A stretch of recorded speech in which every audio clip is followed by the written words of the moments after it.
আজ সকাল 10:45 পর্যন্ত থাকবে প্রীতি যোগ, তারপর শুরু হবে আয়ুষ্মান যোগ।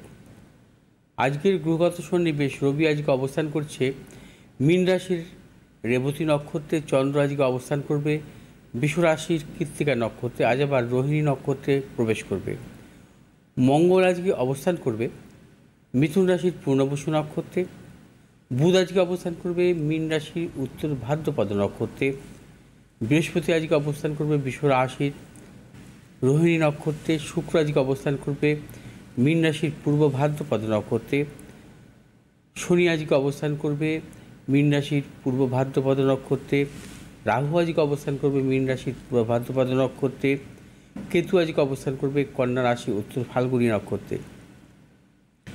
আজ মীন রাশিতে শুক্র অবস্থান করছে বৃহস্পতির নক্ষত্র অর্থাৎ পূর্ব ভাদ্রপদ নক্ষত্রে। পূর্ব ভাদ্রপদ নক্ষত্রে বৃহস্পতির অবস্থান শুক্রের অবস্থান কিন্তু শুভ নয়, কারণ শুক্র এবং বৃহস্পতি সর্বদা শত্রু সম্পর্ক। শুক্র যদি কখনো বৃহস্পতি নক্ষত্রে থাকে, সেক্ষেত্রে কিন্তু সেই জাতক জাতিকার জীবনে শুক্রের মহাদশা কোনো সাফল্য দেয় না, অর্থাৎ পাপগ্রহের নক্ষত্রে থাকলে। যেহেতু শুক্র মীন রাশিতে তুঙ্গি অবস্থায় আছে, শুক্র যদিও বৃহস্পতি নক্ষত্রে অবস্থান থাকবে 26শে এপ্রিল পর্যন্ত, সেক্ষেত্রে কিন্তু শুক্রের থেকে কিন্তু আমরা শুভ ফল আশা করতে পারি। কারণ শুক্র যদি কখনো স্বক্ষেত্রস্থ থাকে বা তুঙ্গি অবস্থায় থাকে, বৃহস্পতি নক্ষত্রে যদি থাকে এবং শুক্রের মহাদশা কিন্তু সর্বদা শুভ ফল দান করে। আজ হচ্ছে প্রীতি যোগ এবং আয়ুষ্মান যোগ, দুটি যোগই অত্যন্ত শুভ যোগ। এই দুটি যোগে জন্মগ্রহণকারী জাতক জাতিকাদের জীবনে কিন্তু নানাবিধ সাফল্য আসে এবং তাদের অর্থনৈতিক সাফল্য, কর্মজীবনে সাফল্য।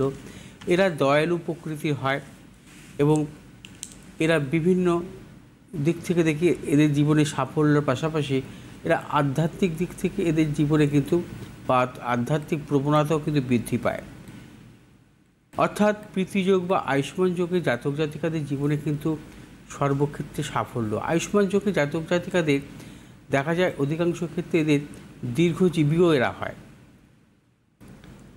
আজ যে কোনো শুভ কাজে বেরোনোর পূর্বে আপনারা গণেশজিকে লাড্ডু অর্পণ করবেন, তার পাশাপাশি পানীয় জল হিসাবে ডাবের জল কর্পূর মিশ্রিত করে কিন্তু অর্পণ করবেন এবং ওং গাং গণেশায় নমঃ মন্ত্র 108 বার পাঠ করবেন এবং গণেশজির উদ্দেশ্যে একটি পান, একটি সুপারি, একটি হলুদের টুকরো, কাঁচা হলুদের টুকরো কিন্তু অর্পণ করবেন এবং তার সাথে সাথে দূর্বা 21টি দূর্বাও অর্পণ করবেন।